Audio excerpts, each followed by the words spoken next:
আসসালামু আলাইকুম। কেমন আছেন সবাই? আশা করি সবাই ভালো আছেন। ডাল চচ্চড়ি করব, তাই মেখে টেখে ডাল বসাচ্ছি। এইখানে পেঁয়াজ দিয়েছি, রসুন দিয়েছি, কাঁচামরিচের ফালি আর সাথে হলুদ, মরিচ আর গোটা জিরা। আমি সাধারণত মেখে টেখে বা যেটা আমি চচ্চড়ি করি ডাল, সেটা এভাবেই বসাই। এভাবে বসালে সে চচ্চড়িটা খেতে অনেক মজার হয়।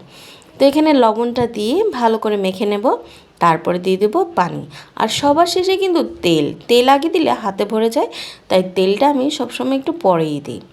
এই চচ্চড়িটা শুধু ডালের হবে না, আজকে এই চচ্চড়ির সাথে আরেকটা জিনিসও পড়বে।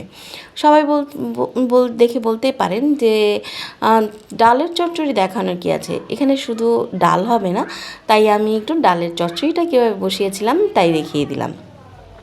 তো এই যে দেখতেই পাচ্ছেন ডালটা আমি মেখে এই যে তেল দিয়ে এখন চুলায় দিয়ে দেব। এখন করব প্রিপারেশন, মানে এই ডালের মধ্যে কি পড়বে। এই যে দেখুন, ডালের মধ্যে পড়বে ঢ্যাঁড়স। এই ঢ্যাঁড়স আমি ছোটোবেলায় খেতে চাইতাম না, তাই আমার নানু আমাকে কীভাবে যে খাওয়াবে সেই চিন্তা করতো। এই ডাল দিয়ে আমি আবার খুব পছন্দ করতাম ডাল খেতে, তো ডাল দিয়ে ঢ্যাঁড়স রান্না করে খাওয়াতো।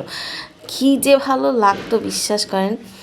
এখন বড় হয়ে আমি সে খাবারগুলোকে সত্যি খুব মিস করি, সেই ছোটোবেলার নানান রকমের খাবার।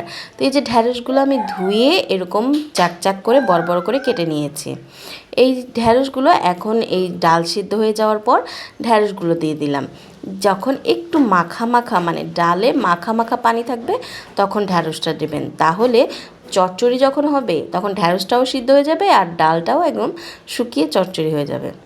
তো এই যে দেখতেই পাচ্ছেন আমি ঢ্যাঁড়সটা দিয়ে কিচ্ছু করব না, কোনো নাড়াচাড়াও দিতে হবে না, জাস্ট একটু ঠিক মতো করে আমি দিয়ে দিলাম। আর একদম শুকনো শুকনো করে এই যে ডালের চচ্চড়ি, মানে ঢ্যাঁড়স দিয়ে ডালের চচ্চড়ি।